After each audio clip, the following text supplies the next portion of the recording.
trickle in here. Welcome to the most exciting committee in the State House. So, well, if you think about what we have to deal with, but committee bring the meeting to order. Welcome everybody, members, staff, conferees. We really appreciate you being here. One thing I didn't mention yesterday was that Representative Lynn's father is not very well, and that's why she's not here this week. And I just want you to keep her in your prayers. She's up in Ohio with her father, and so I don't know any more details than that than when she left. But anyway, just keep her in your prayers. So, okay? Very good. Well, today is Department of Children and Families, public testimony. I was just, Yes. oh, sorry, Mr. Somebody online? Chair, it's me, Representative Lowen. I just wanted to say, can you hear me? Oh, very good. Well, there you are. Thank you for stepping in. I'm here. I just want to let you know that I'm listening in, and I appreciate it. Thank you. Well, you're welcome. And you are in our prayers, and we hope everything's going well.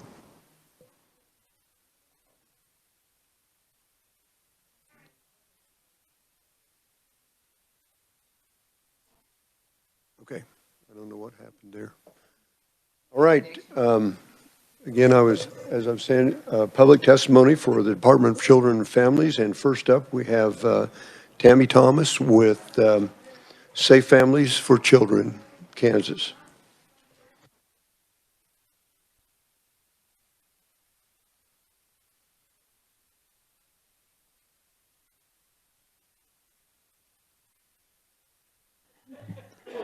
Hope y'all received this in your box or in your emails, and that's just kind of some back information. But as I was here just a few weeks ago on January the 24th, I was able to share who Safe Families is, what we do, who we impact, and how we do it. And it's through the movement of volunteers. We reach out to our communities in churches, schools, and other organizations to seek out volunteers to do real work by real people. And just an example that I would like to give you is over the weekend, we had a request for a host family to care for 4 children. And the mother of these 4 kids had been in some pretty significant trauma. She had an opportunity to attend a retreat that would be very beneficial to her, and she wasn't going to be able to go. Those kids ranged in age from 13 years to 1. And you put out the request and you suddenly ask someone to say, would you take these kids in just for a day while mom goes to a retreat and is able to get some therapy for her past trauma? And we had more than one family step up to bring children anywhere from all the age from 13 to 1 into their home for a day, to welcome them in and take them to their basketball games or basketball practices or whatever it is, and make a difference for that family. So once again, it's real people really doing unreal work, because I don't know how many people in this room would even step up to do something such as that. But whenever we think about what we're doing, it's the desire of Safe Families to be able to move across the state and duplicate what we're doing in Kansas City as well as in Wichita. And in order to do so, the ask for that is $2.89 million. And that is to appropriately staff all of those areas and align with how DCF has aligned their regions. So naturally, the larger regions are Kansas City and Wichita. We would like to be in the Northeast, the Southeast, the Northwest, the Southwest, and make our mark there. And in order to do so and fully fund a successful organization, that would be the ask. Some people may say, well, what can you do tomorrow? Because you're not in areas across the state. What we could do tomorrow is effectively staff Kansas City, effectively staff Wichita, and effectively staff the southeast part of Kansas, where we have someone right now that would like to be hired by Safe Families as a family coach supervisor, which that has inhibited us from being able to support some families down there because we didn't have the appropriately trained social work, social services type background individual. And so to bring us in a faster pace to what we could do with the support of this committee is ask for $1.6 million. And that would effectively allow us to appropriately, like I said, staff Kansas City, appropriately staff Wichita, and appropriately staff the Southeast. So it would be my ask that you consider that. And I would also like to say thanks to the state of Kansas as well as DCF for supporting us these past several years in our work and in support, and it's been a privilege working alongside them in serving Kansas families and children. Very good. Committee questions. Representative Helmer. Thank you, Mr. Chairman. Could you just give me maybe 6 things that you do for concerning DCF families? Well, it's not all Right with off the DCF top of your families. head. Yeah, it's not all with Okay. DCF families. Okay. We are a partner with DCF to be at the table as an option for parents to choose. Whenever they have a case, it's at the edge of care, and they have a team decision-making process. You know, they have the parent or guardian on the phone, whatever the case may be, and we have the opportunity to share with them what we offer with the parent. You know, this is what we could do for you. I know that we've had kids come in to our organization that are at the edge of care, and DCF is working effectively to try to keep them out of foster care, but they need that support. And I think I shared with you last time, a 3-day-old baby we got, and that child is still with his mom, and it's been truly a success. There's been times when a family, we've supplied car seats for kids. You know, someone's going home or they have gotten their kids, they weren't quite ready with all the parts and pieces, and so we've been contacted, and a resource family will provide. You know, I remember delivering 2 car seats to DECA not that long ago. So those are the types of engagements that we work with DCF. But if a child is in state custody, they typically, we would not be involved in that case. Can I ask one more question? I just happened to have a call last night Sure. that a family took some foster children in. Mm-hmm. I'm not complaining, I'm trying to clarify. Sure. They took foster children in, and DCF would not provide, and I'm not trying to get an argument, but they have taken foster children in before, and they didn't provide car seats. And so they had heard of an agency that provided car seats, and so I was referring them to you. Oh. But it was pretty late at night. And so is that true that DCF does not provide car seats for foster children when That I they can't- take them in? I cannot answer that question. Okay. I mean, I don't know. Do you provide the car seats when they take in foster children? They're not, the children that we care for are in the custody of their parents. They are not foster children. And, you know, let's say a host family is going to host some children, and their kids are teenagers. They really wouldn't even think about a car seat. Little. Right. These are little kids that are coming in. We would ensure that they get car seats, because otherwise, for us, we wouldn't feel comfortable in that. Now, that family, it depends on, you know, the host family. If they're, you know, people from all realms volunteer, and so some are well-suited, yeah, we'll go get 3 car seats, and it doesn't matter. You know, you can have another family where they're not, their gift is not only the care of the child, but it's feeding and getting these kids to school, ensuring they have all of the things they need.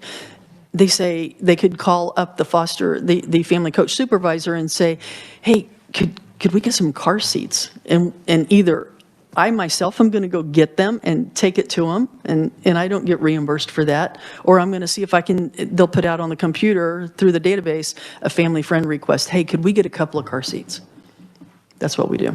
Something we need to clarify because it was late at night and thank goodness they came up with car seats, but it was real inopportune. But thank you for your answer. Thank you, Mr. Chairman. Welcome. Any further questions? Representative Ballard. Remember from the testimony before, what's the total number of children and families do you serve? Well, it just depends. In the last year, let me see if I have that number. We served 94 families in 2021.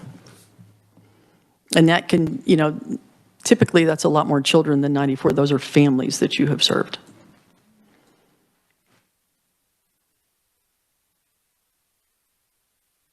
So you say you've taken in 94 families? Served 94 families, yes.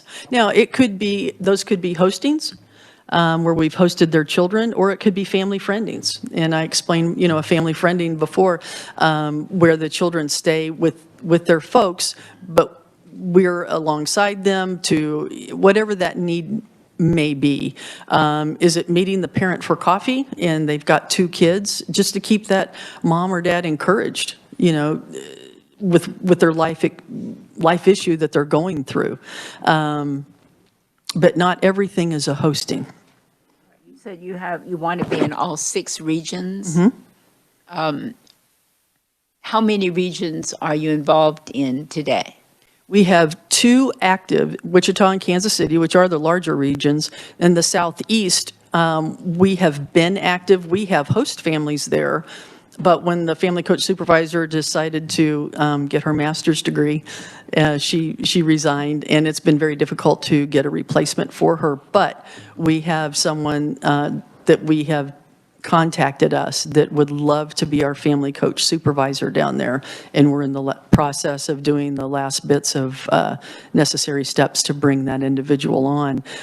She was willing to do it in a volunteer capacity, but I would love to have her as a paid professional and really get activity going in the Southeast. And how many paid professionals do you have right now? 5, including me. We're pretty bare bones. Grassroots. Any further questions? Representative Clifford. Thank you, Mr. Chairman. Just for clarity, these 90-some-odd families, they're Kansas families Yes. or Missouri families? Kansas. Thank you. Thank you, Mr. Chairman. Representative Ruiz. Thank you, Mr. Chair. Would you consider Children's Safe Organization a religious-based social service organization? Safe Families for Children. We seek out all areas for volunteers. I talk to school teachers, and it's not necessarily just churches, and it's not necessarily one faith of church. Catholic, Evangelical, Baptist, Nazarene, Methodist. But we have host families that they don't attend church, but they welcome a circle of support that may be from a church to walk alongside them as they care for their child, to walk alongside that parent as well. Are they required to attend church services? No. Okay. Thank you. Representative Vaughn. Thank you, Mr. Chair, and welcome to the committee again. Thank you for your testimony. I wanted to just follow up and see, can you tell us a little bit about how you track outcomes? I'm kind of interested in that. And then, is there any follow-up procedure with families? I think maybe something that I'm really curious about, I think we want to do everything we can to keep families together, but I also want to make sure that we're ensuring they have access to all the services they need. Mm-hmm. So wanting to see if there's a full circle in terms of the follow-up and ensuring that those families are still doing well, if that makes sense. Thank you. Yes, certainly, and thank you for the question. We we do follow-up. And, I do follow-up, our staff does follow-up with families that we can't even serve.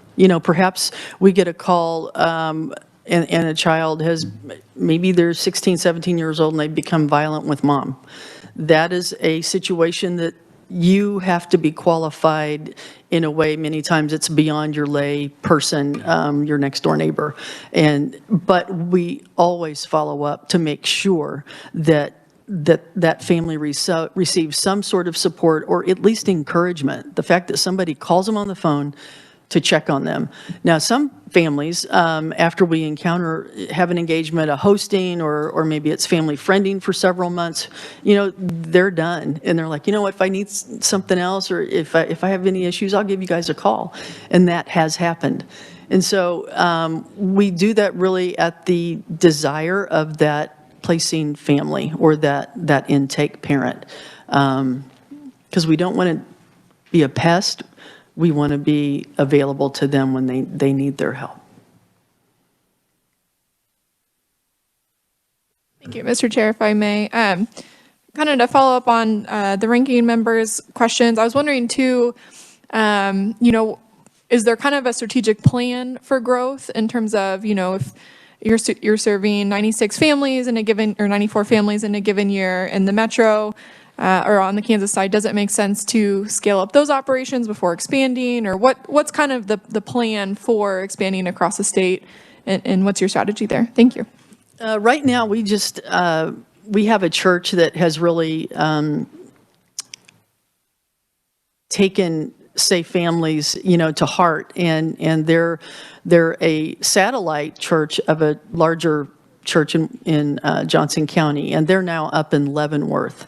And, having us there, allowing us to present and seek out to have volunteers. So that's an area up around Atchison, and if you go up that way, that is a strategy because that is a great location, besides the fact that you have a military base there, and there is need in that area. Down in, like I said, the southeast, we have someone who wants to take this on. We have host families, but I did not want to place children in the southeast without a social services professional within an hour's drive. And so we also have a community engagement individual who would really like to come on and have us present in McPherson, Kansas area, as well as Fort Riley and Junction City area. I have someone there. She's contacted me today. She knew I was coming here, and just really would like to be able to have that. Without funds, it's hard to go to those places, and they're hearing about Safe Families from a multitude of different ways. I've had some spots on the radio through a radio station interview that I did that played in Wichita and in Kansas City and in the Southeast, and we've gotten calls from that. But it takes those dollars.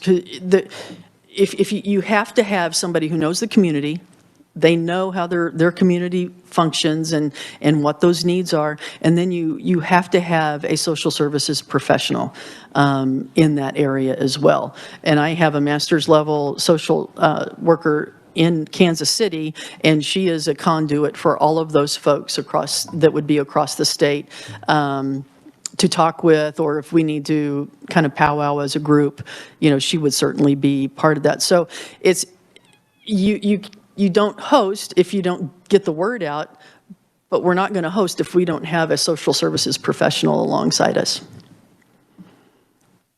Thank you. And last question, if I may.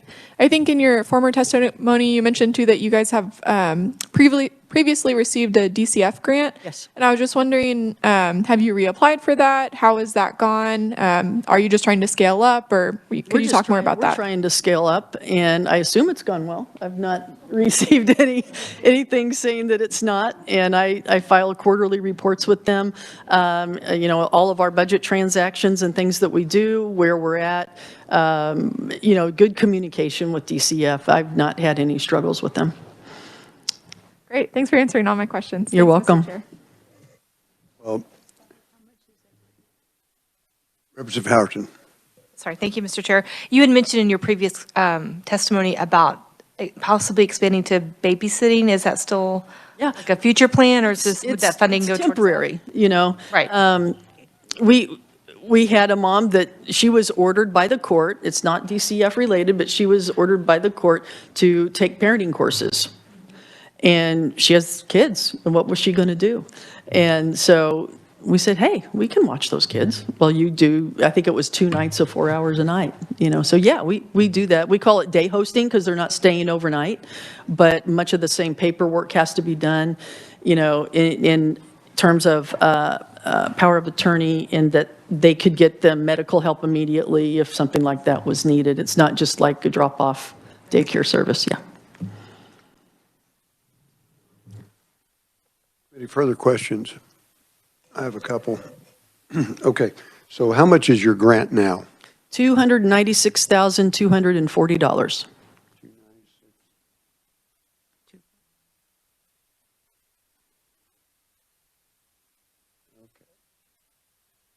So let's walk through this startup.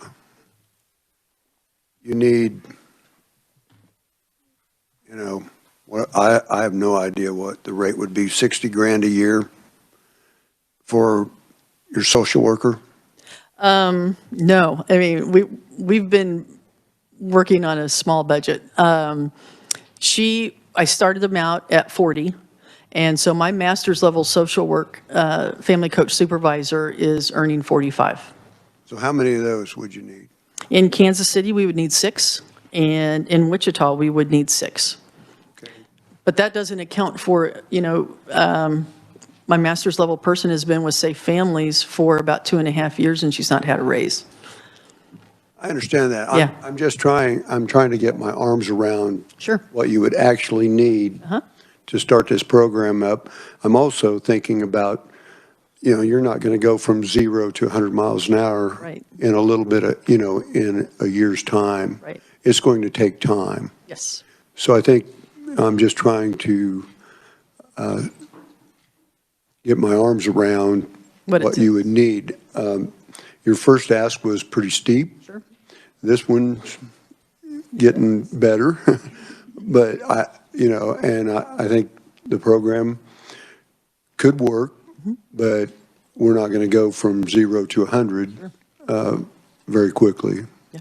So I'm just trying to get my arms around how long it would take you to fill that in and what you would actually need. Okay. Real. Let me see this. I have, you know, we worked on a budget. What does it take? And to appropriately staff it, Kansas City would be about 650,000. And that gives you an area director, which I'm for the state, so I'm working Wichita and Kansas City. So that would be someone that's just, their focus is only Kansas City, 6 family coach supervisors, someone that is in the faith-based and community engagement realm, and then another individual that is recruitment and retention for our volunteers. So that would be in Kansas City as well as Wichita. Okay, so I guess what I was thinking was this was more about the expansion, but this is actually an expansion in areas that you're already in. Sure. Okay. I mean, I thought, when you think of really doing a great job, there's so much more work that we could be doing in Kansas City and Wichita. You know, I would like to take it across the state in a fully staffed fashion, but to get all the way across the state in a fully staffed fashion in 1 year is a very tall order.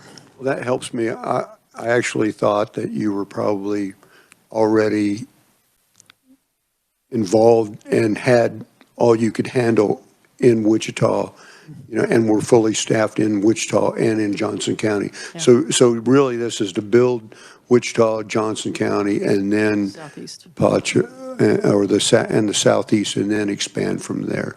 I see. And I think if I could, I mean, the northeast area,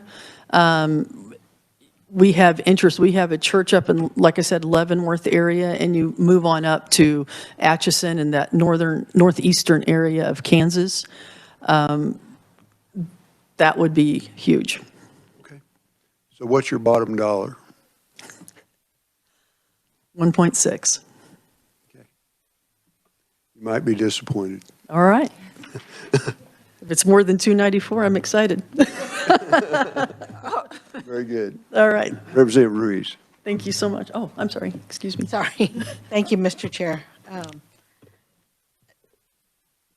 I'm trying to be as diplomatic as possible here. Absolutely. I've looked through your website and I see all the partners that you have. There's like 16 different organizations that you have a partnership with. Can you tell me, what is that partnership like? With which organization? Well, you know, we just had, Several of them listed on your website, yeah. like 16 of them. Was this the national website or the Kansas website? I don't know. Okay. I don't know. I didn't know there was a national or. Yeah. Safe Families for Children is actually started in Chicago, Illinois back in 2003. And so they have a lot of connections. Safe Families Kansas, we have been very fortunate to be able to work alongside Big Brothers, Big Sisters down in the Wichita area. I had one of my staff in Kansas City requested one of my staff serve on their advisory council for KPATA, Kansas Parents as Teachers Association, and we have gotten several referrals from them. We work on the City and Faith. I have a staff member working on the City and Faith organization in Johnson County as well, just so that we're out there. So I hope that answers. You know, our referrals come from, you know, as far as referrals, there's a lot of them. They come from, you know, anywhere from Children's Mercy to a shelter to Gardner-Edgerton School District. We've gotten 2 this week from Blue Valley School District. And what is the experience? May I ask another question? Thank you, Mr. Chair. And what experiences have you had with same-sex families, parents, or children? I've not had any referrals. I've not had any intakes that would identify as same-sex children or adults. And how would would they be welcome? Of course. Okay. May I ask a third question? Thank you, Mr. Chair. A minute ago, you were talking about staff that you're needing, and you said something about someone in the faith-based realm. What does that mean? That means they would engage churches. They would go out into the community and someone that's established in that area that knows, hey, this church, they're strong in foster care. They're not probably going to be much interested in safe families. This over here, they're really not engaged in much of anything. This might be a good way to go. That's what I mean. One last one. Thank you, Mr. Chair. Thank you so much for entertaining my questions. Oh, it's a privilege. I really believe in the separation of church and state. Sure. Even though I'm a religious person myself, there really needs to be that separation. And I want to make sure that tax dollars aren't being used for evangelism. No, absolutely not. Okay. No. And parents, like I said, the parents of these children, if we're hosting them, retain the custody of their kids. And, you know, if there's something that they don't care for, which I've never had that happen. So they can ask for their children back. Hey, I'm doing much better. I would like to, I'm ready to have my kids come home. Guess what? Those kids go home. And so it's not our agenda. It's the support to keep that family together and keep these kids with their parents. And there's hard work that is done by DCF. I have a tremendous amount of respect for it. And if we can keep kids at home safely, that's a great thing. Yeah, I just don't feel like they should have to ask to get their kids back. I mean, that should be a no-brainer. I mean, they tell us, hey, we're done, we're ready. Okay, here it is in Wichita. We hosted 2 boys while Dad was in a drug rehab program. And he got finished a day early, and he goes, hey, I'm out. He goes, I'm ready. Great, he had his kids that night. Thank you so much. You're welcome. Thank you, Mr. Chair. Any further questions?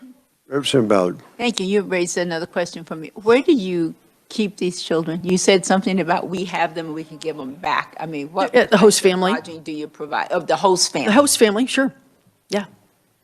Okay. So, We don't keep them anywhere but in a host family. yeah, okay, so you don't have so host families keep them. Yeah, they just orient them into their home and care for them like their kids. Trying to make sure, and host families are strictly volunteers. Yes, they are not So compensated. they do this and they're not compensated? No. Or anything like this? And from what I gathered, from what I read, Mm-hmm. they have to go through FBI, checks. They have to go through everything that everyone else, not everyone else, but what other facilities require. Or if, foster families, Make would sure go they're through safe. similar to what we do. Yeah, They go through training yes, and you scrutinize them. right.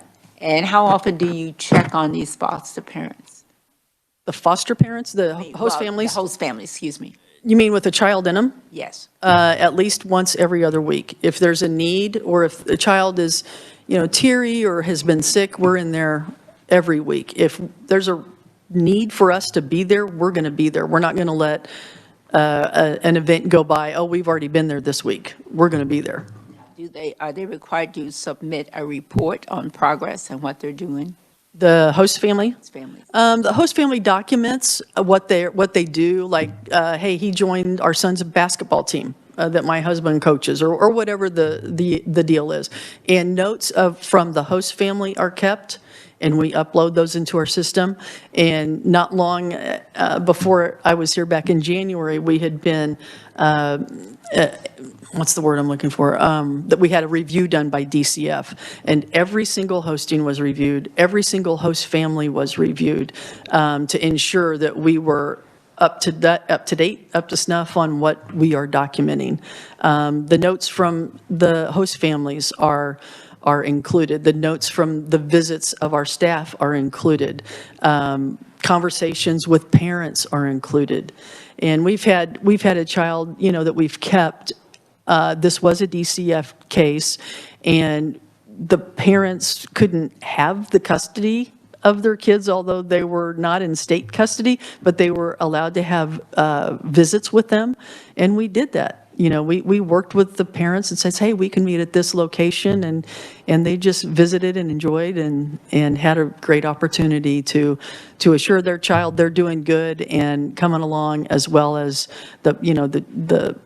the child being assured by that parent and that parent assuring their child. And your main purpose for why you say contacting churches is to have a vehicle to work, not to influence religion. No, that's exactly right. Thank you, Mr. Chairman.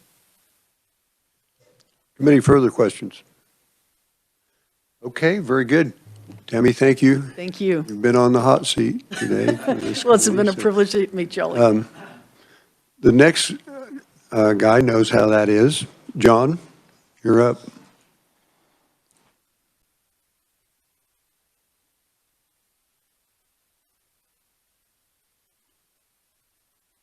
Thank you, Chairman Carpenter and Vice Chair Lynn, if you are watching, and the rest of this committee. A year ago, I had the privilege to come before you and to share with you regarding the horrors of human trafficking and sexual exploitation. And we requested $300,000 of state general funds to be allocated to Hope Ranch in Wichita, Kansas, to provide services and support for women who are victims of this evil atrocity in our state. As you may recall, Hope Ranch for Women exists to empower women who have been sexually exploited and abused to rise above their circumstances. We're a 501c3 nonprofit that received an A+ rating from the National Trafficking Sheltered Alliance, which we are a member of. On behalf of the women that we serve, I just want to say thank you for granting us those funds. There were 4 primary areas that we wanted to engage in with the use of these funds. One area was to establish a graduate transitional program for acclimation back into society for women who have been in the residential program. And this safe housing would be for 6 to 18 months. There would also be case management that they would have and so forth. And I am excited to say that we have this program in place. We have welcomed our first graduate November 1st. She started, and I wish you could see, I honestly wish that I could bring her here because I wish you could hear her story. We have committed to never further exploit women, and put them in a situation like that. But to hear her story of the evil and the darkness that she walked through, and to see where she is now with a full-time job, a car, driver's license, she is experiencing hope and joy like you could not imagine. And she is working with a case manager, and things are going incredibly well for her. Current women in our residential program are excited about the potential opportunity for them to graduate from the residential program and to experience this next step for them. Secondary was to develop and increase our community program. And with the state funds, we've been able to fund a community director who oversees the community program and the graduate program. We've hired a full-time case manager. We have totally revamped the whole program and provided training and equipping, preparing all of the mentors. So we are relaunching in March, and we will have 15 women that we anticipate who will step into this revised program, where they will have a fully trained mentor that will work with them, along with a case manager who will meet with them on a weekly basis and help them to move forward in growing and healing as well. A third area was to increase our residential capacity from 6 to 8 women at a time, and to provide for them counseling and food and personal needs, assistance with medical, case management, transportation, clothing, food, educational needs, soft skill development, and even more. And since July 1st, 10 women have experienced residential care at Hope Ranch. Our biggest struggle, just in being honest, is retaining these women for the duration of the program. National statistics show that a woman who's coming out of trafficking will enter into a place of care like we have, but will leave that care and go back into trafficking 5 to 7 times before she will leave for good. That's just nationally. And so we are doing everything we can to increase those odds, to provide greater opportunities for success for them. Additionally, we're researching and evaluating ways to increase a higher level of care that will lead to the ability of having more women come earlier on their journey of healing, and to increase occupancy, casting a broader net to more social agencies, and bringing an awareness of our program, and further developing and deepening our staff. I just was on the phone a few minutes before here, and we had a woman who was in our residential program who was having some significant psychological issues, and we worked and had her transferred to a psychiatric hospital, and they have treated her well, and now she's coming back this evening to our program, and so we're grateful for that. The fourth area that we were to work on is to develop the whole development side of Hope Ranch.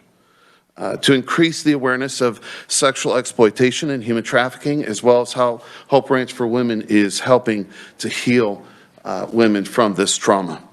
Before July 1st, we had 1,141 constituents who received our newsletter and on some level were engaged or involved with Hope Ranch for Women. As of this past Saturday, we now have 1,805 constituents, so an increase of 63%. In August, we held our first banquet to raise awareness of this evil in Wichita. Susan Pompeo was our keynote speaker, and also our Kansas Attorney General, Derek Schmidt, shared at that event.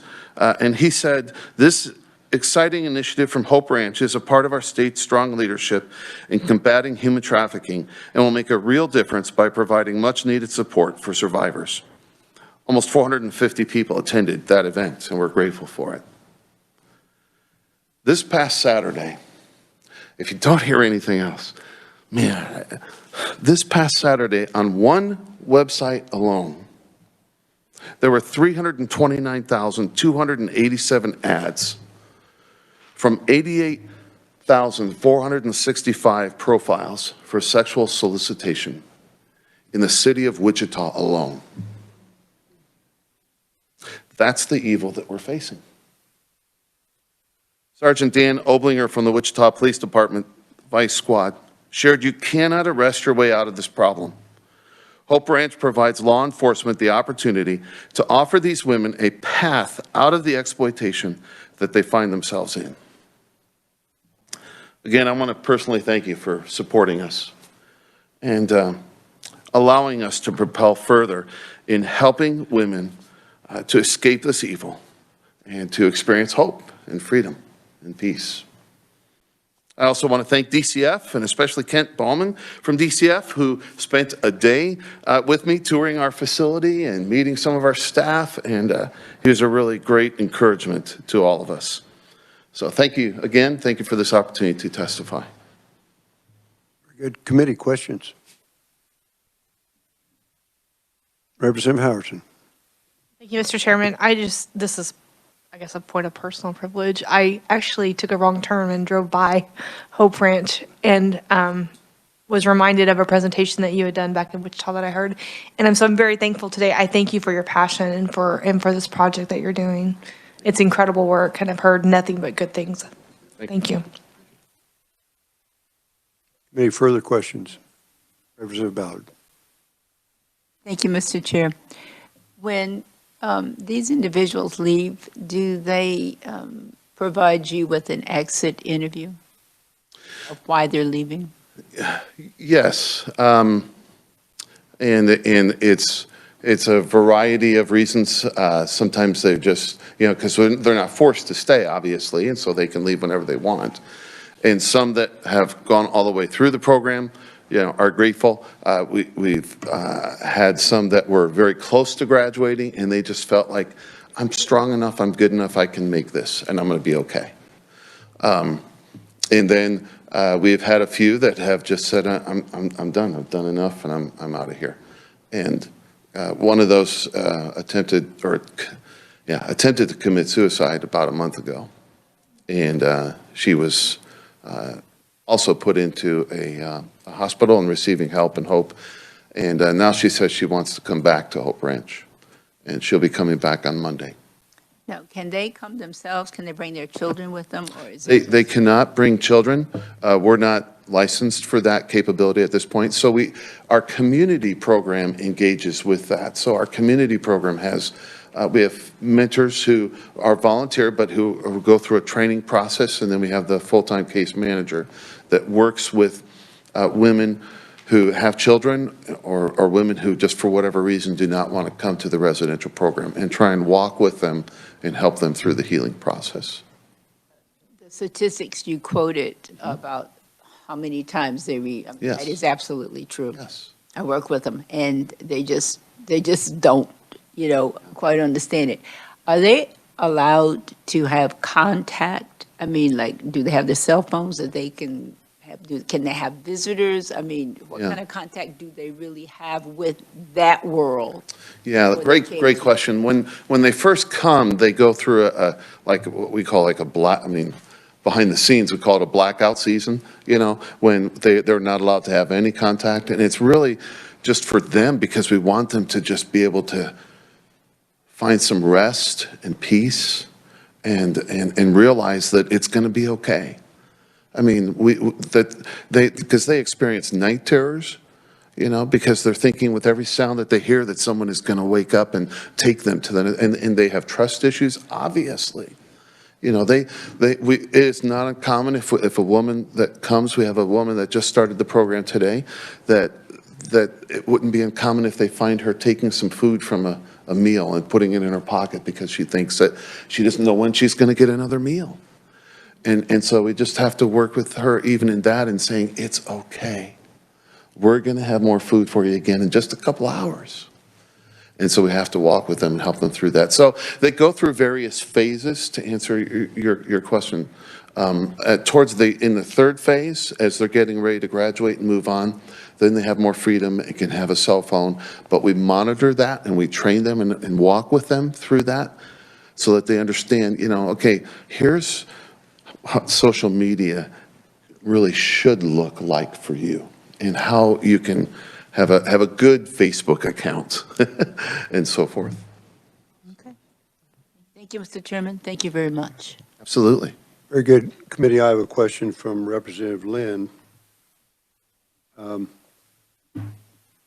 What is the game changer for those women who make it out after 5 to 7 times of trying to get out of that situation? So is there, I think it's they finally hit rock bottom, and they realize that nothing else is working for them. Yeah, I think if there was a magical answer for that, there probably would be an incredible book out, and the healing would take place much quicker. But I think that's really it. Is Representative Lynn, is that they just finally hit rock bottom, and they realize that there is nothing else for them to do. Thank you, Mr. Chairman. I know you have the therapeutic riding program, but do you do actual drug rehab at Hope Ranch? We have a group session, and one of our social workers, her specialty was in addictions, and so we do have that. But we all of our therapy sessions are subcontracted out. And so we spend, most of the people who are struggling with addictions, most of their counseling, most of their therapy work is done outside of Hope Ranch. Thank you. Thanks. committee, further questions? Representative Helmer. Yes, thank you, Mr. Chairman, is there therapy paid for by Medicaid or Medicare or whatever? Or is this $300,000 paying for some of their therapy? Sure. So we most of the women in our program do not obviously have a third-party insurance or health insurance at all, and most of them do not have Medicaid. And we try to get them into that system, but it's a very difficult process to get them into. And so we work with various medical doctors, dentists, eye doctors, and counselors, therapists to help us to work together so we can get the best deal we possibly can. Yeah. Representative Ruiz. What are some of the roadblocks you're encountering with having people eligible for Medicaid? I wish I had our social worker who specializes in that. I know that I honestly couldn't answer that. I could find that out for you and let you know. That would be great. But, okay, sure. Representative Vaughn. Thank you, Mr. Chair. Kind of going on your comment about the social worker, I was just curious, how many staff do you have, and then what are the different roles that they serve in the organization right now? Thank you. Sure. So we have 7 full-time staff, and so we have the community director and the case manager, and then we have a residential director, and we have a full-time case manager in that program. And then myself, and we have one administrative person that kind of secretarial does everything for all of us. And then we have since the residential program is 24/7, so we have a person that is full-time at nights to be there with them, especially earlier on when they come. As I mentioned, there's night terrors and issues like that they are just facing and struggling with. So we have those. And then we have some coaches that are part-time that work. We have about 7 or 8 part-time coaches. Yeah. Oh, and our other social workers we have another 2 part-time social workers, I'm sorry. Yeah.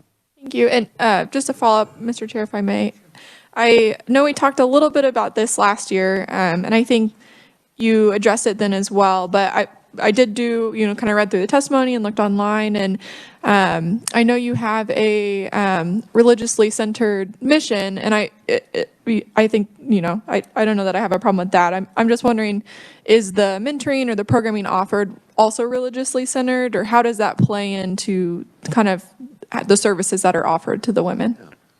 So our program covers what we call the 8 dimensions of life, which I just want to make sure I say those 8 dimensions. That's why I pulled this out. It's an internationally recognized program that has been used for many, many years for especially helping women coming out of trafficking. And the 8 dimensions are family and marriage, social, our friendships, our leisure time, physical, vocational, financial, intellectual, and creative. And what we say is that it's kind of like the petals on a flower that go all the way around, and at the center is your belief system. And so what you believe about life impacts all of those 8 dimensions of life. And so we just simply share that with them. And yes, as a faith-based, we say, here's what we believe, but you're not in any way entitled or required any of that to believe that reality. So that's not necessarily something that creates a contingency for their ability to continue being a part of the program. Absolutely not. Okay. Absolutely not. And if you read some of my texts with some of them, you would see that as a reality from some of the language that they use. So.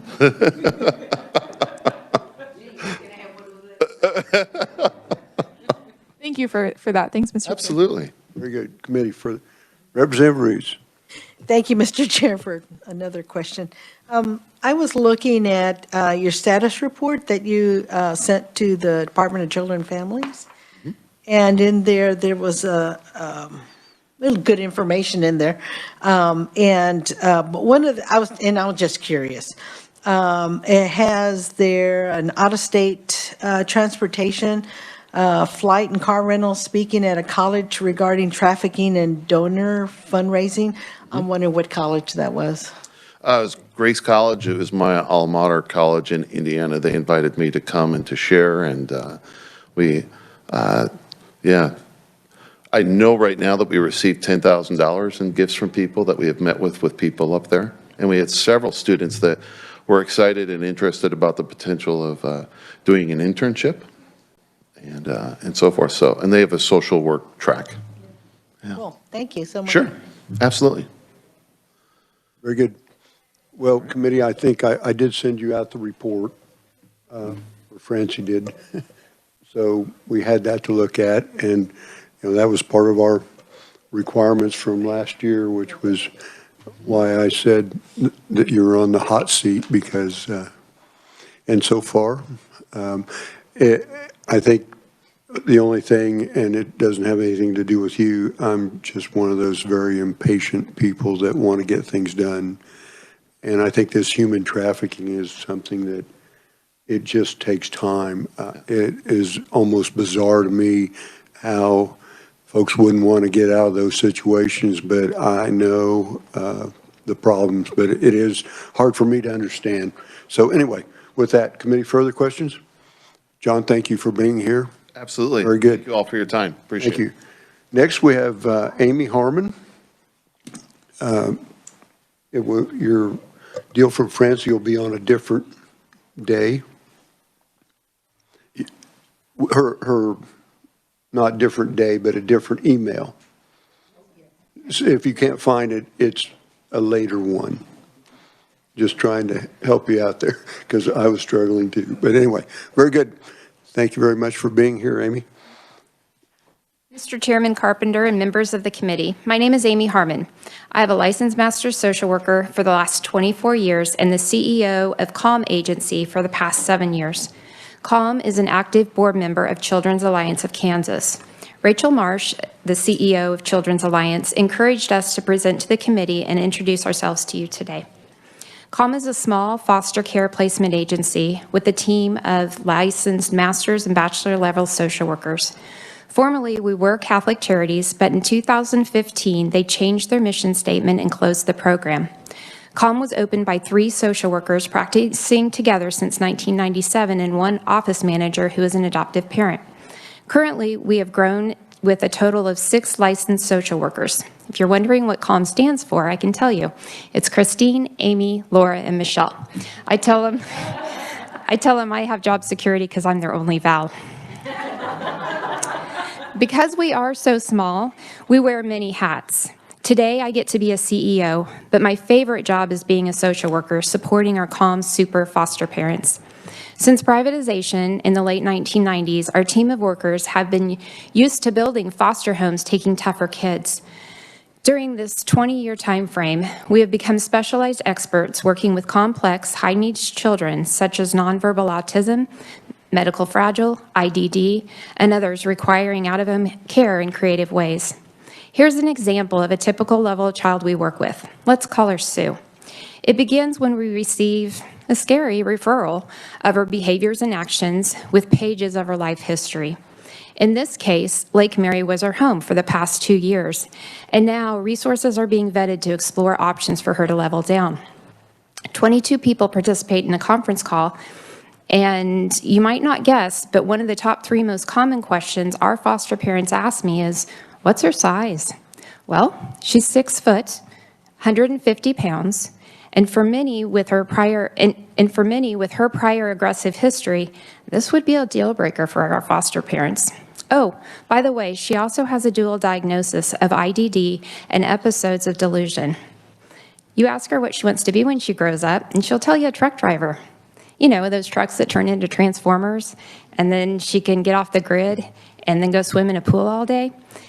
The team of 22, with hesitation, finally agrees to place Sue with our calm super parent family. Attachments and connections are made, but not without its challenges. My personal favorite of the numerous critical incidents that took place was when the foster parent called me late one evening. Physical aggression had taken place toward foster dad, who was attacked randomly. It was around Halloween. She was obsessed with vampires, and this was somewhat of a catalyst for her attack. After she regulated and mended with the foster dad, our super parents tried to process with her the lessons about hurting others, to which she proclaimed she was a vegetarian vampire and never had any intentions of biting foster dad. Well, the good news was he didn't get bit. However, the best news is that she did not disrupt from this parent or these foster homes. She wasn't returned to a PRTF or hospitalization. This is the daily work of our super parents and the bonus workers of our team. For many placements, this might have been a deal breaker, even though the foster dad was somewhat kind of beat up. We are proud of our dedicated super families. And although I bring this story to you laced with humor, sometimes for us to keep enjoyment in our jobs and preventing burnout, we must find the light and strength underneath all the trauma, tragedy, and overwhelmed systems that we work with every day. CALM's expertise and experienced social workers, along with the skills of our super parents, together in partnership with the agencies, work to maintain stability for complex children. We have provided our written testimony outlining CALM's pilot project to expand the number of super parents that CALM has a capacity to develop. We are here to highlight the support needed for serving children identified as medically, IDD, and behaviorally complex. We know CALM has the capacity to make a difference. I love my job, so I will do my best not to get carried away and ramble, but our pilot project is one small step, part of the bigger solution through DCF, KDADS, Children's Alliance, and other agencies. If you're not captivated specifically to our pilot project, we would vigorously support the consideration for DCF and Children's Alliance, or KDADS, to be additionally funded to make sure resources are available to our youth. Children today are more complex, and the model used for recruiting foster homes 10 years ago does not meet the needs for today's children. As frontline workers, we believe it is in the best interest of Kansas children to have funds for making an impact to serve this complex population. Thank you for your consideration, and I'm available if you have any questions. Very good. Committee questions? How much, how are you, you have a grant now? Correct. We are currently a grantee with DCF as a CPA, Child Placement Agency. So our funding currently comes from the arrangements of the tier rates for the children that are in custody with Kansas. So it's a per day type? Correct. Okay. Mm-hmm. Okay. Do you have any idea what your revenue is? Gross, last year we supported and had 2.1 million of services that DCF paid for. Part of our job gets kind of confusing, but as the CPA, we are the pass-through to pay our foster parents directly from the funds from DCF. So that 2.1 includes the costs that we pay the families, our super parents, and then about 20% of that is available for our staff operation expense. Administrative fees. Yeah, there you go. what I would Yeah. call that, but- Yeah, administrative fees. So I didn't see your question, Representative Helmer, or I wouldn't have asked it. I know, but I don't ever ask before a committee, so, so what would be wrong with you continuing on the way you are and being paid? Right. That's a Okay. great question. So where we find ourselves right now is we have a bit of a gap funding situation. What makes us unique as a small agency, and especially with 6 experienced, trained, licensed licensed social workers, is our vision is that we're going to specialize going out to those complex kids, and they are across the state. We have a very lean budget and always have, and we're okay with that. Up until about 4 years ago, we didn't reimburse ourselves for mileage. So to try to get to some places, we had an example of a situation that we might have been a benefit working in Garden City with a family with these are highly complex children, nonverbal, autistic boy. Their ability to be placed in a stranger home makes it even more complex. So the vision we see is going to the family and asking what they have that's already existing in their communities that they're familiar with, keeping the kid closer. All of that type of piece requires us then to get in our own cars, drive out there, probably spend the night because it's about a 4-hour drive when you get way out there. So that would be our first priority, is to try to just have some of that gap funding. We do see ourselves growing. Currently, we have 36 licensed homes. We want to be at, we want to add 15 what we call super parents. We want to add 15 specialized families that are trained to take the complex children's with IDD waiver supports. So, Very good, thank you. Representative Helmer. First off, God bless you. Yes, I'm all for you. I didn't do my homework. So I had to quickly run through here. I will admit my brother adopted one of these children, and he's all the way down in Winfield. So I wish he would have had you available. And they're homeschooling him because the school can't handle him. But they are getting ready to adopt another one that has been sent out of state and is pretty much the same. My brother's about 5 years younger than me, but they have hearts of gold. So there's truly a need for this. But I'm so interested in this. There are so many kids, and I receive calls for this, and I work with the schools. I just recently visited all the superintendents in my area, and there are kids in the schools that the superintendents and the teachers. So what I started to ask you, because I know they took Leo out of the school and they're homeschooling and trying to work with him that way. Do you go into the schools, or are you so thin that you can't work with the teachers? Or do you have time to advise them or anything? So all of our 6 licensed social workers, we are staffing up our training, but 4 of us are all educational advocates. The remaining 2, social work, math, the remaining 2 are going to complete their training in the next 2 months. So all of us will have educational advocate training, and that is a lot of the bulk of our time, especially with children with high needs, is working with those schools and understanding their responsibility of what they need to meet for their education, whether that is a homeschool leave-in setting or inside the school system. So that is one area that we will all have. We will also all have TBRI training, if you're familiar with that. CALM is unique because we have 2 contracts. We have one with DCF to provide licensed homes, foster homes for children in DCF custody, but we also have a contract with KDADS. And for that, we are able to do voluntary placements, meaning that a child that has a medical situation or autism and can no longer maintain in a home does not necessarily need to go into DC custody, but instead they can use children's residential funding. And so we support families in all different, we like to say we follow the journey of where our families are in whatever process that they're at with their children. Thank you very much. Thank you. Thank you so much. Thank you, Mr. Chairman. Representative Reeves. Thank you so much, Mr. Chair.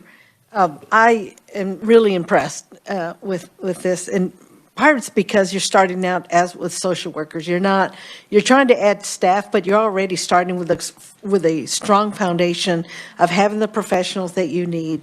Plus, you are really trying to, especially with this pilot project, to really try to help those high-risk, really high behavioral kids that are often overlooked, as you've already mentioned, and they're just much harder to place.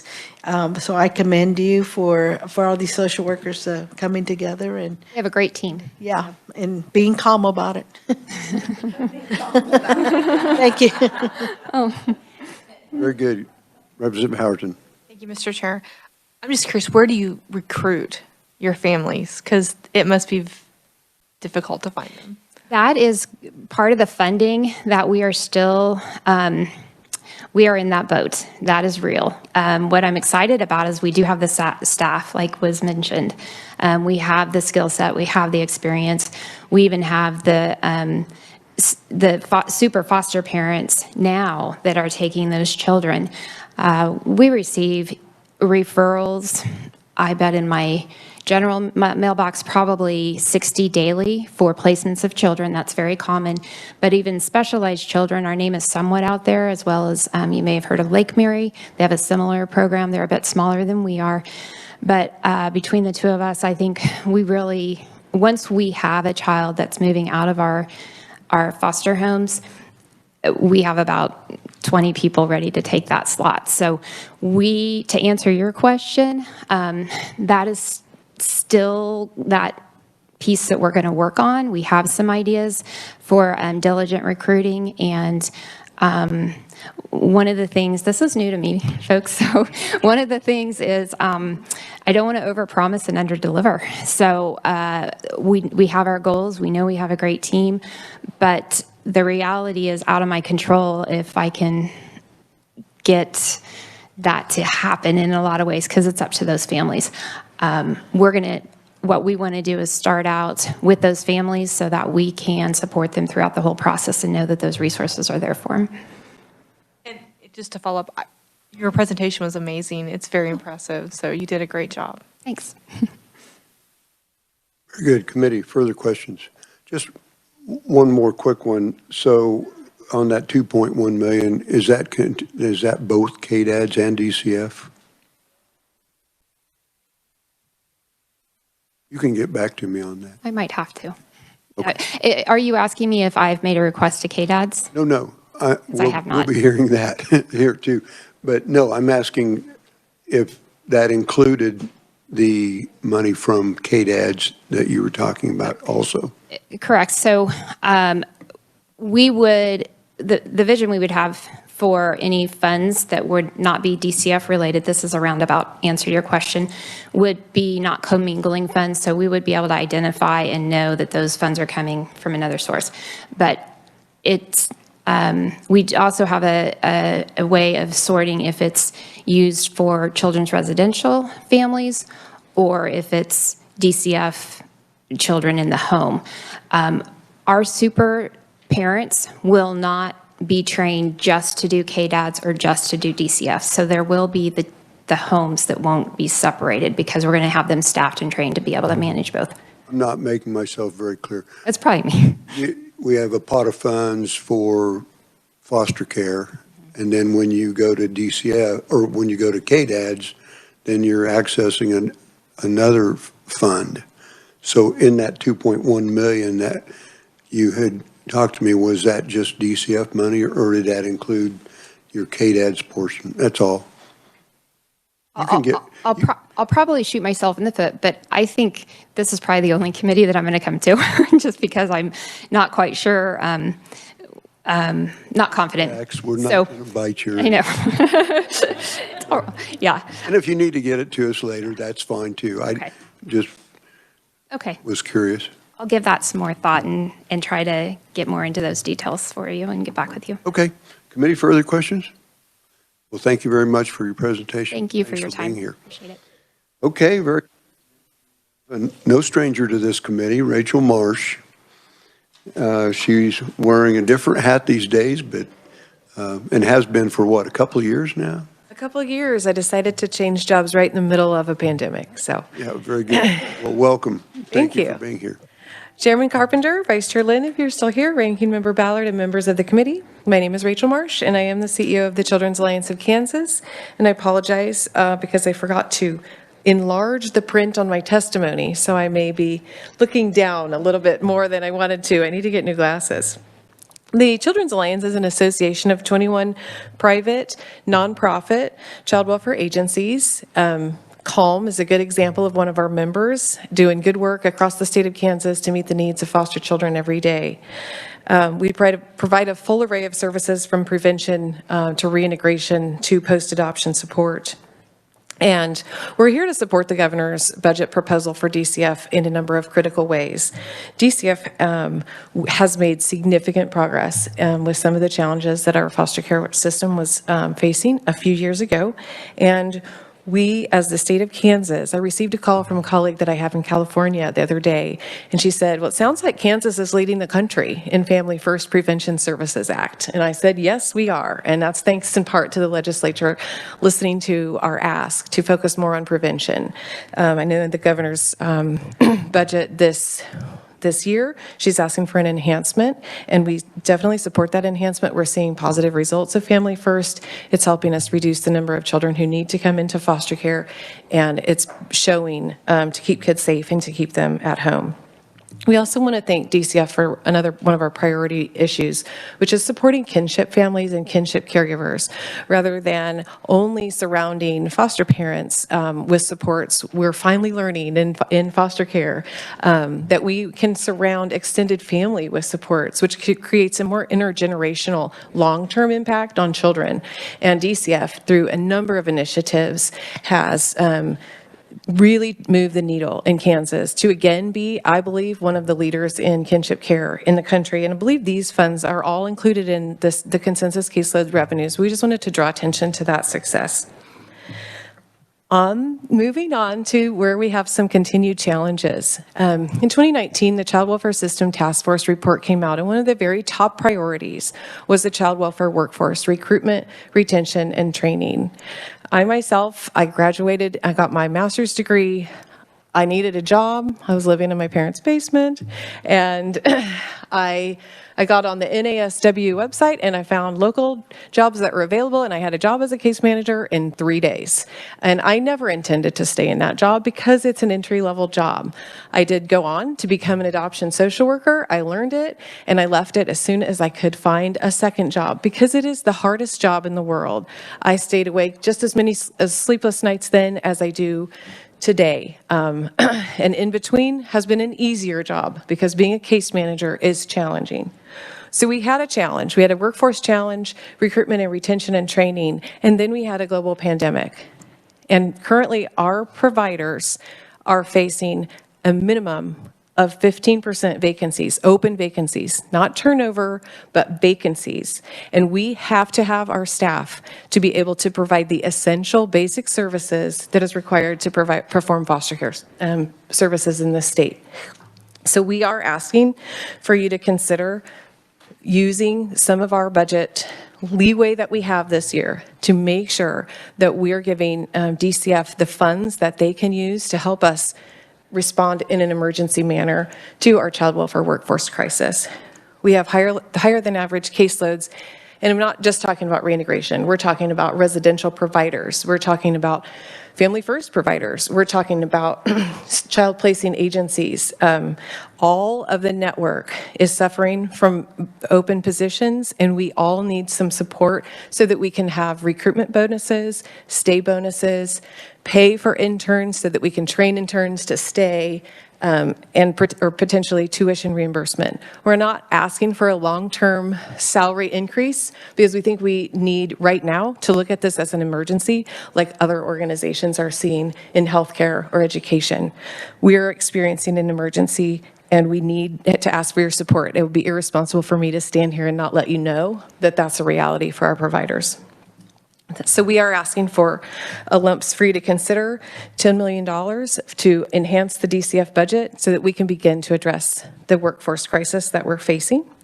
I want to let you know that I did a survey of our members, and for our members, we have about 5,200 employees in the state of Kansas, and we have over 500 openings today.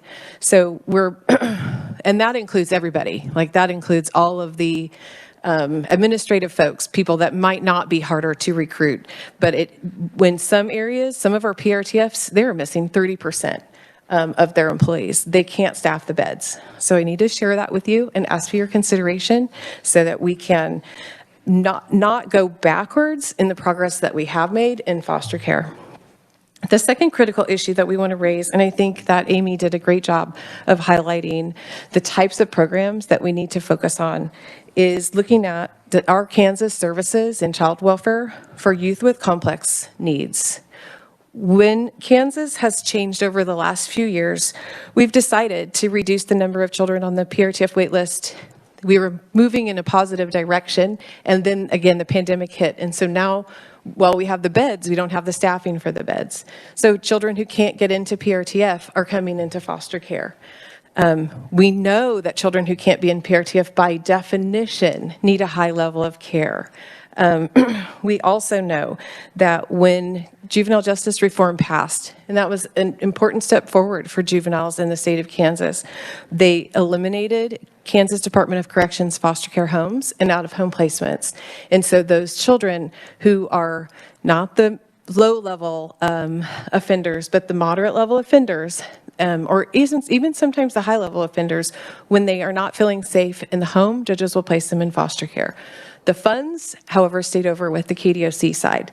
And so we need to be very transparent with this committee about what's happening with the juvenile youth that are entering foster care to meet their criminal justice needs. And we need to focus on some supports to make sure we're getting them those services. Finally, youth with substance abuse issues is a real concern in Kansas, especially right now. I'm always surprised because it's just a different world that I live in, but to find how many youth are addicted to substances and challenged to get the services that they need. The inpatient beds for youth are very, very limited, and often we're facing them in foster care, trying to keep them safe, and we don't have them at any access to any of those services outside. If we don't have access outside foster care, there's not the access inside foster care either, not without your support. And that is what we're asking for you today, is to consider helping DCF recognize and change the different demographic of youth that is entering care over the past few years that has been exacerbated now by this pandemic that we need to responsibly care for by allowing programs to get kind of ahead, as Amy mentioned, get a little bit ahead of the cost-based reimbursement of being a provider for the state, and build an innovative program, build a pilot, and then that pilot can be sustained through consensus caseload revenues, through Title IV-E federal matches, through the Medicaid program. But right now, providers who work on such a narrow or negative margin just don't have the resources to start a recruitment campaign.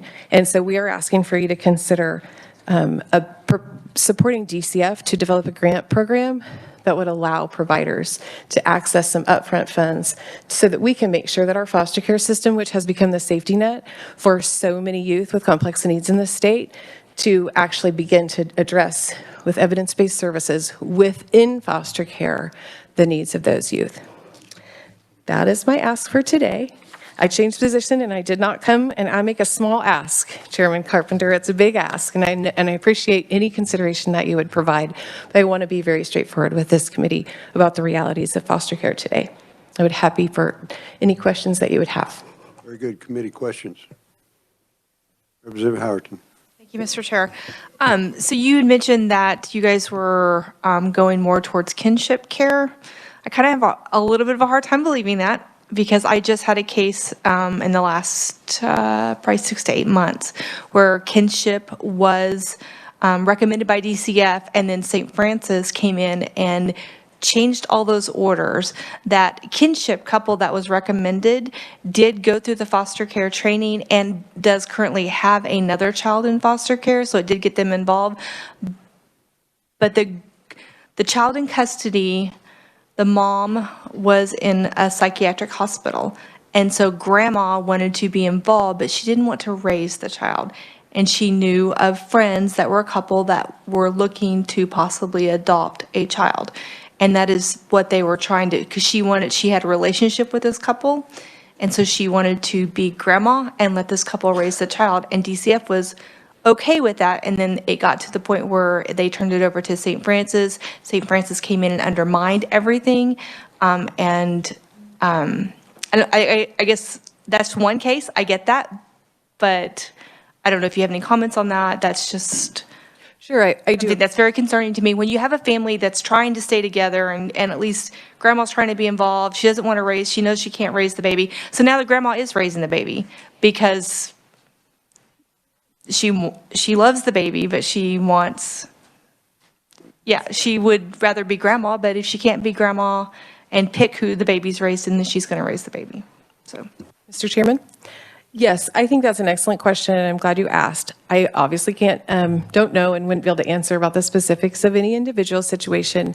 However, I want to recognize that a shift to supporting our families in a more extended way, shift to supporting grandparents and aunts and finding the family members who have that capacity to serve and mentor those children requires a cultural shift, and it is going to require a number of years. Something that we're currently involved in is a 5-year program to not only talk about kinship, but make sure that our systems throughout are impacting the culture and the practice in a way that we don't just say that we're doing it, but they're actually doing it. So I appreciate that as a feedback for us to know that there is much work to do. just to follow up, if St. Francis is contracted by us, why they would undermine DCF is concerning to me. So that DCF said do it this way, and then St. Francis says okay, and then when they get custody or whatever, it's time for them to take over, they change the plan completely. So, and St. Francis is no longer involved. I guess they're involved with the baby, but it doesn't matter. So. Very good. Representative Helmer. Thank you, Mr. Chairman. You were kind of talking so fast, my ears didn't catch it. I just need you to clarify something. You said something that sounded like peer TF, and then the kids couldn't get into that level. Mm-hmm. So what's peer TF? Oh, I'm so sorry. I was talking fast. I was keeping an eye on the clock. Okay. Psychiatric residential treatment facilities is something you'll hear about through the KDAD's budget, and that is something that we have multiple, maybe 6 or 8 providers around the state, and that is where children who cannot be maintained safely in their homes are usually would go for the rehabilitation, the medication management, and the stabilization so that they can then be transferred or transitioned back into their family home or into their foster care home. What does T stand for? Psychiatric residential. Are you saying like T like treatment? T like Tom. Okay. Tom, not Trom. Got it. Thank you. Yes. And another thing, the substance abuse, do you have any suggestions when you throw that out that you'd like us to think about a substance abuse program? Because we're always willing to think about something like that. So thank you. And thank you for letting me ask questions. Representative Reeves. Thank you, Mr. Chair. Rachel, I was just looking at your testimony, and can you summarize what your ask is? 'Cause I see 10 million twice. Yes. And I'm not sure if they're two different things or it's. Two different things, and we would be happy with one thing also. But yeah, for the workforce shortage, we're asking for $10 million.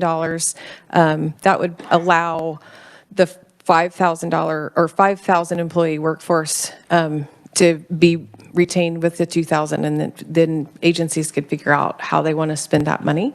The other $10 million would set up a grant program within DCF so that they could help child placing agencies build the capacity to grow their programs to meet the needs of the youth with complex needs. So Amy, for instance, has the youth with IDD or nonverbal autism, but I would love to see a child placing agency be able to focus on the needs of youth with substance use disorders, really target in on what's known and understood about that population of youth. Or another child placing agency could specialize in helping youth with juvenile justice behavior challenges. We have to become specialists in the areas that traditionally other state agencies have been specialists about, and we can't do that without an infusion of investment. Thank you for the clarification. Thank you, Mr. Chair. Very good. Biddy, did you have a question? Representative Ballard. Thank you. And looking at your members of the Children's Alliance of Kansas, I noticed that COM is in there. Yes. Also, we talked about our associations. I see Cornerstones of Kansas Yes. and St. Francis Ministries. Mhm. What role do you play with them? So we're analogous to like the Association of Community Mental Health Centers of Kansas, in terms of we're an association where child welfare providers come together and work to identify challenges in the system that we can improve through conversation or networking or advocacy or training. Does that help? That helps me. I don't know, I think Mr. Chairman may want to ask you about PRTF, so I'll kind of wait on that. That was a long discussion we had on CanCare. Yes. The 4th of February about that. But I'm looking at your three asks, 3.7 million and 10 millions. Sure. The 3.7 million is recommended by the governor, and I was pointing it out as one place where the governor had asked for workforce support for internal DCF staff. We're asking for workforce support for all the private providers across the state of Kansas who don't work directly for DCF but work for our community-based partners. You probably don't want me to ask you this question, but I will.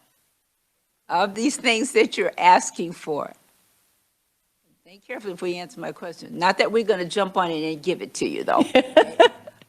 Looking at this, which one would be the game changer for you?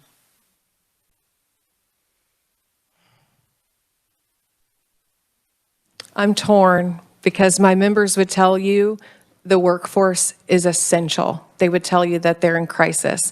The reason they're not here is because their directors and their CEOs are on the floor working and helping get cases managed.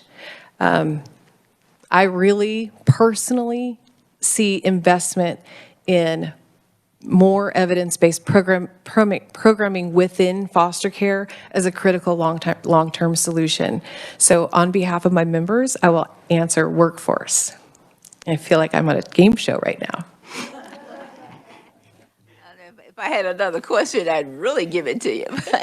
All right, that helps a lot, though. Thank you very much. Thank you, Mr. Chairman. Very good. Well, a couple of questions.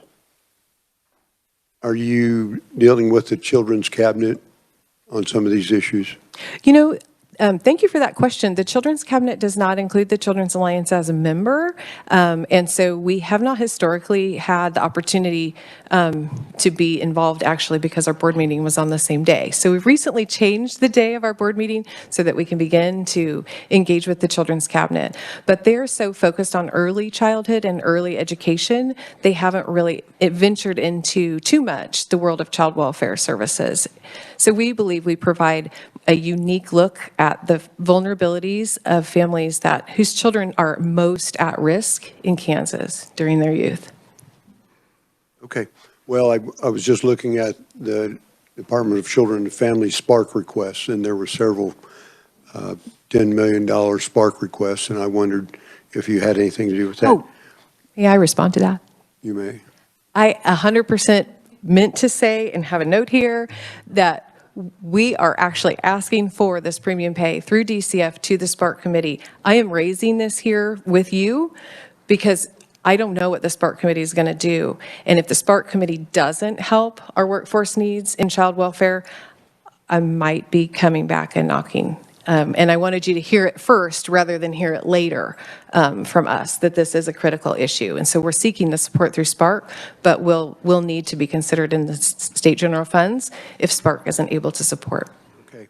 Well, what we've been doing in previous requests is we've been strongly recommending the Sparks request through this committee. So I want just, that's what the process would be. Okay. Just so we're clear. And then committee, just to talk about the PRTFs, and Representative Ballard, Representative Lynn, some of our other members, we've worked on this PRTF for a long time.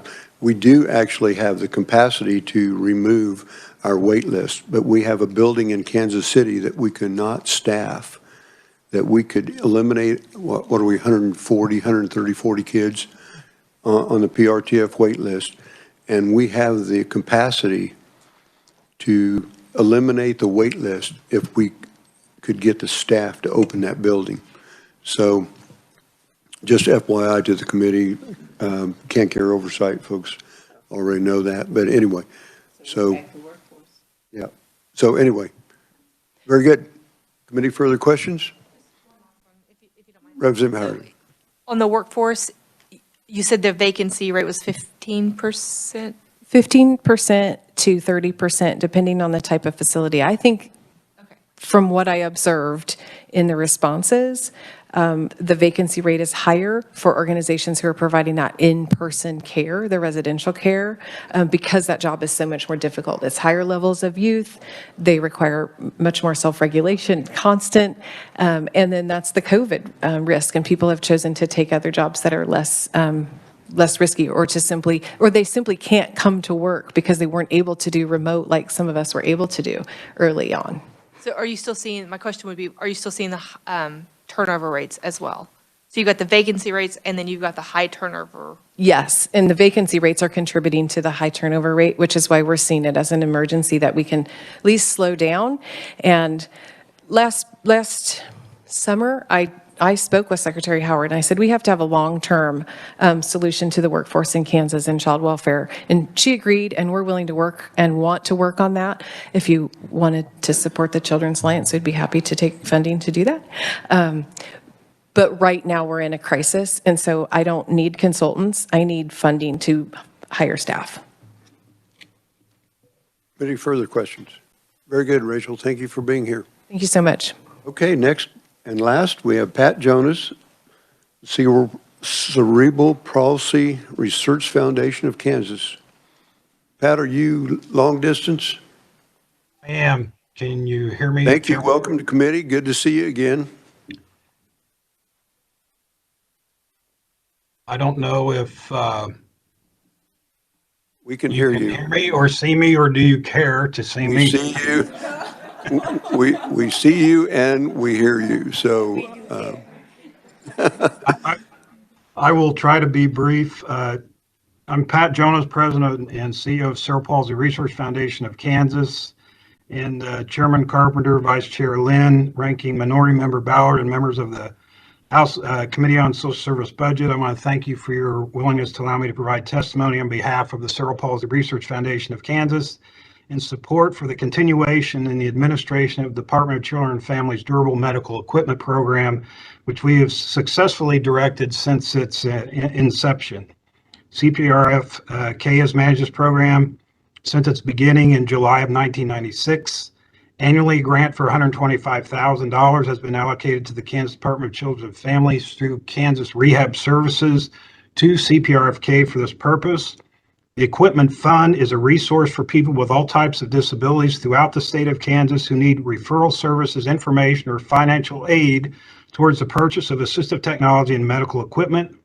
Items funded through this program include power wheelchairs, communication devices, home modifications, van lifts, ramps, visual aids, cranial molding helmets, and many more pieces of equipment. These devices reduce dependence on caregivers, improve individuals' overall health and well-being, and create opportunities for people to attend and participate in school, find gainful employment, and be involved in their community.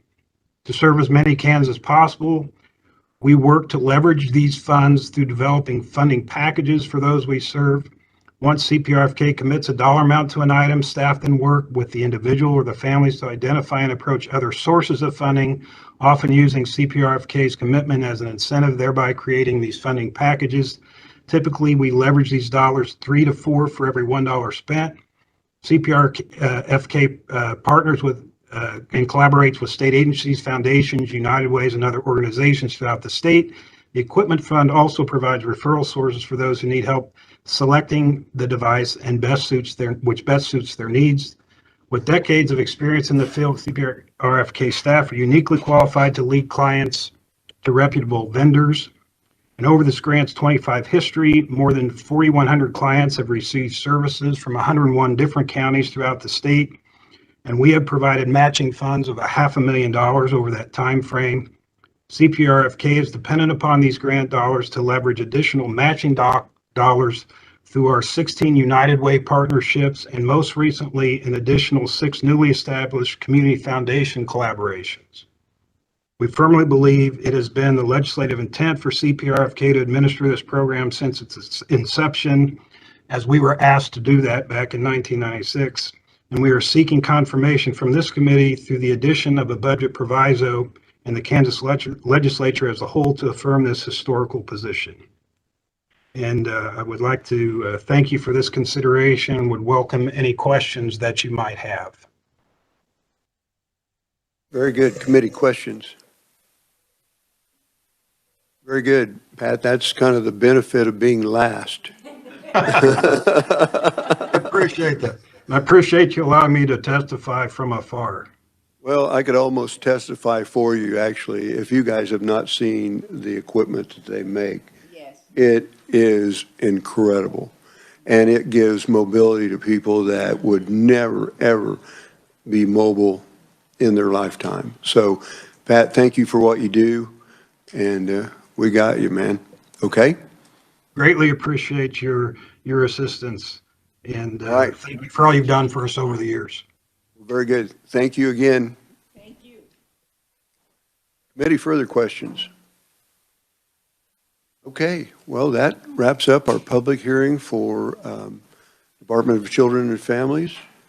And committee, as the last time, recommendation-wise, email Charday. Any recommendations that you might have? I have a pretty good list myself, but feel free to or talk to me about them, whatever, tomorrow. So, sure.